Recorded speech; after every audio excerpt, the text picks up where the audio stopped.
കൊല്ലുന്നത് കണ്ട വീഡിയോ ഉണ്ടെന്ന് അയാൾ ആവശ്യപ്പെടുന്നത്. അതുകൊണ്ട് എനിക്ക് ഫോൺ സെർച്ച് ചെയ്യണം, ഈ പെൻ ക്യാമറയിലുള്ള വ്യക്തിയാണെന്നൊക്കെ അവിടുന്ന് പറയുന്നത്. അപ്പോൾ അതുകൊണ്ട് അവിടുന്ന് എന്നെ പറ്റിയുള്ള വിവരങ്ങൾ കണ്ണൂരിലുള്ളവരുമായിട്ട് സംസാരിച്ചിട്ടുണ്ട്. അപ്പോൾ അവിടുന്ന് എന്നെ ഒഴിവാക്കണമെന്ന് അവരുടെ ഒരു ഇതായിരുന്നു. കാരണം അവിടുത്തെ സത്യസന്ധമായ വിവരങ്ങൾ ഞാൻ പറഞ്ഞതുപോലെ അന്ന് കേട്ടിട്ടുണ്ടെങ്കിൽ ഇന്ന് എല്ലാവരും അകത്താകുമായിരുന്നു. ഇവര് ഇവിടുന്ന് എന്നെ ഒഴിവാക്കിയല്ലോ, അവിടുന്ന് ഈ സംഭവം നമ്മൾ ക്രമത്തിൽ പറയുന്നത് നല്ലത്. അതായത് ഇവിടുന്ന് പിന്നീട് സാറിനെ ആരോ വിളിക്കുന്നത് ജനലിലോട്ട് ഞങ്ങളുടെ സംഭാഷണം കേട്ടിട്ട് മറ്റാരും ഇത് ശ്രദ്ധിച്ചിട്ടുണ്ട്, അതും പറയുന്നുണ്ട് അയാള്. പിന്നീട് മാറി, അയാള് മിനിറ്റിന് മാറി. പക്ഷെ അവര് മാറും, പക്ഷെ എനിക്ക് മാറേണ്ട ആവശ്യമില്ല. ഞാൻ ഇത് ചാനലിനോട് അന്ന് വെളിപ്പെടുത്തിയ കാര്യമല്ല, ഇതിന്റെ യഥാർത്ഥ സത്യം ഞാൻ അന്ന് അകത്തിരുന്നിട്ട് എഡിഎമ്മിന്റെ അനിയനോട് സ്വകാര്യമായി പറഞ്ഞ കാര്യം. അത് അവരത് ചെയ്യൂന്ന് വെച്ച്. ബോഡി ഉണ്ടെങ്കിലും നമുക്കിന്ന് അതുമായിട്ട് മുന്നോട്ട് പോയാൽ നല്ല രീതിയിൽ അവരുടെ ആ നിരപരാധിയായ പൊന്നുമക്കൾക്ക് നീതി കിട്ടുമായിരുന്നു. നമസ്കാരം.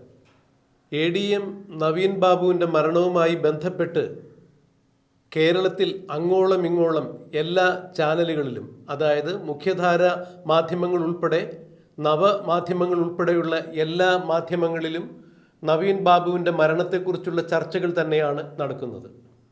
നവീൻ ബാബു ആത്മഹത്യ ചെയ്തതല്ല എന്നുള്ളത് ഏറെക്കുറെ കേരളത്തിൻ്റെ പൊതുബോധത്തിൽ രൂഢാമൂലമായിരിക്കുന്നു.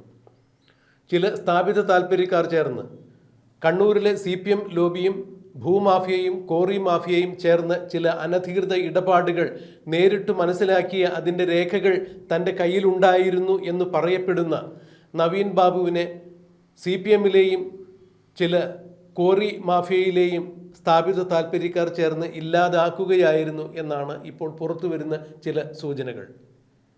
കണ്ണൂരിലെ പൊതുപ്രവർത്തകയായ വീണാമണി തന്നെ കേരളത്തിലെ പല നവമാധ്യമങ്ങൾക്കും ഈ വിഷയത്തിൽ അഭിമുഖം നൽകിയിട്ടുണ്ടായിരുന്നു. ക്രൈം ഓൺലൈൻ ന്യൂസിനും അവർ ചില അഭിമുഖങ്ങൾ നൽകിയുണ്ടായി. ക്രൈം ഓൺലൈനിൽ പ്രജിതയുമായി നടത്തിയ ഒരു അഭിമുഖ സംഭാഷണത്തിൽ നവീൻ ബാബുവിനെ കൊലപ്പെടുത്തുന്ന ദൃശ്യങ്ങൾ തൻ്റെ പക്കലുണ്ട് എന്ന് വിശ്വസിച്ചുകൊണ്ട് മലയാലപ്പുഴ മോഹനനും കുറച്ച് ഗുണ്ടകളും കൂടി തൻ്റെ ബാഗേജുകൾ പരിശോധിച്ചു, അവയെല്ലാം വലിച്ചുവാരി പുറത്തിട്ടു എന്നാണ് പറയുന്നത്. നവീൻ ബാബുവിൻ്റെ മരണാനന്തര ക്രിയകളിൽ പങ്കെടുക്കുവാൻ വേണ്ടി പത്തനംതിട്ടയിൽ മലയാലപ്പുഴയിൽ എത്തിയപ്പോഴാണ് തന്നോട് ഇത്തരത്തിൽ പെരുമാറിയത് എന്നാണ് ക്രൈം ഓൺലൈൻ ന്യൂസിന് നൽകിയ അഭിമുഖത്തിൽ വീണാമണി തുറന്നടിച്ചത്.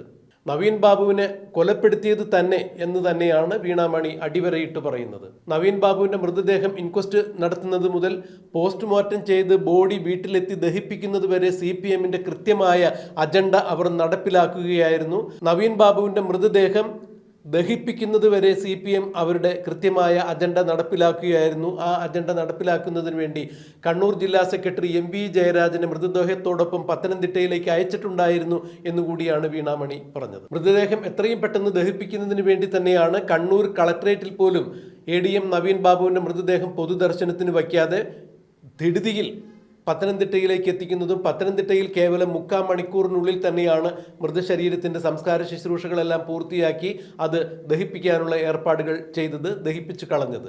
ഇത് ഗൂഢമായ ആസൂത്രിതമായ പദ്ധതിയാണ് എന്നാണ് വീണാമണി ക്രൈമിനോട് പറഞ്ഞത്. PP ദിവ്യ നവീൻ ബാബുവിൻ്റെ യാത്രയയപ്പ് ചടങ്ങിലേക്ക് എത്തിയതും ഒരു രഹസ്യ അജണ്ടയുടെ ഭാഗം തന്നെയാണ്. PP ദിവ്യ അവിടെ നവീൻ ബാബുവിനെ കുറിച്ച് ചില അഴിമതി ആരോപണങ്ങൾ ഉന്നയിക്കും. ഈ അഴിമതി ആരോപണങ്ങൾ അവർ വീഡിയോയിൽ പകർത്തി ദൃശ്യമാധ്യമങ്ങളിലൂടെ കേരളക്കരയിൽ മുഴുവൻ എത്തിക്കും. നവീൻ ബാബുവിനെ അപകീർത്തിപ്പെടുത്തും. ഈ അപകീർത്തി മൂലം തന്നെയാണ് നവീൻ ബാബു ആത്മഹത്യ ചെയ്തത് എന്ന് വരുത്തി തീർക്കുവാൻ വേണ്ടി ബോധപൂർവമാണ് PP ദിവ്യയെ നവീൻ ബാബുവിൻ്റെ യാത്രയയപ്പ് ചടങ്ങിലേക്ക് ചിലർ പറഞ്ഞയച്ചത്. ആ പറഞ്ഞയച്ച ആളുകൾ തന്നെയാണ് നവീൻ ബാബുവിനെ അന്ന് രാത്രി കൊലപ്പെടുത്തിയത് എന്നുകൂടി വീണാമണി ചേർത്ത് പറയുമ്പോൾ ഈ മരണത്തിൽ PP ദിവ്യയ്ക്കും നവീൻ ബാബുവിൻ്റെ ഡ്രൈവറായ ഷംസുദ്ദീനും കണ്ണൂർ കളക്ടറായ അരുൺ വിജയനുമെല്ലാം കൃത്യമായ പങ്കുണ്ട്. കണ്ണൂരിലെ CPM ലോബിക്കും ഭൂമാഫിയകൾക്കും കോറി മാഫിയകൾക്കും പങ്കുണ്ട് എന്ന് തന്നെയാണ് വീണാമണി തുറന്നടിച്ചത്.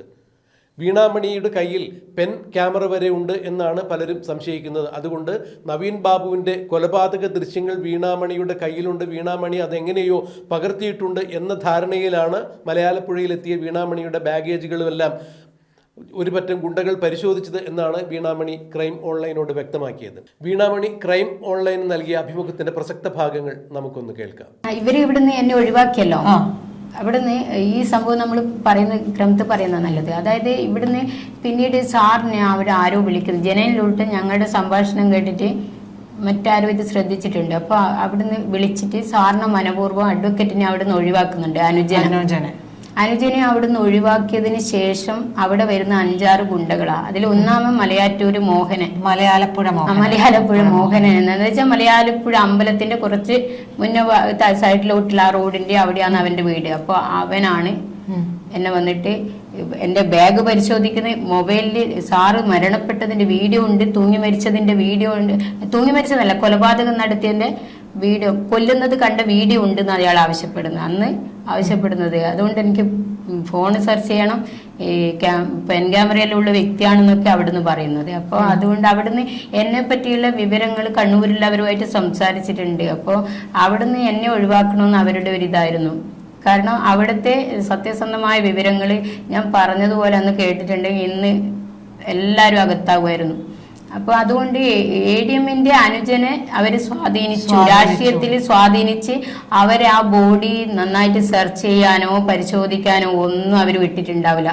കാരണം ആ മലയാലപ്പുഴ മോഹനും 5-6 ഗുണ്ടകളും എന്നെ വന്നിട്ട് ബാഗ് പരിശോധിക്കാൻ നോക്കുന്നു, ഡ്രസ്സ് അടിക്കാൻ നോക്കുന്നു, ഉപദ്രവിക്കാൻ നോക്കുന്നു. പൊട്ടിത്തെറിച്ച പോലെ സ്ഫോടകത്തിലാണ് സംസാരിക്കുന്നത്. ഒരു ലേഡിയോട് സംസാരിക്കേണ്ട രീതി, അവർക്ക് എന്തോ ഭയം എന്നിലുണ്ട് ഞാൻ അവിടെ പോയതിൽ. അപ്പൊ അത് കണ്ണൂരുകാർ ഏൽപ്പിച്ച ആ ദൗത്യം മലയാലപ്പുഴ മോഹനെ അവിടെ നിന്ന് എന്നെ ഏൽപ്പിക്കുന്നു.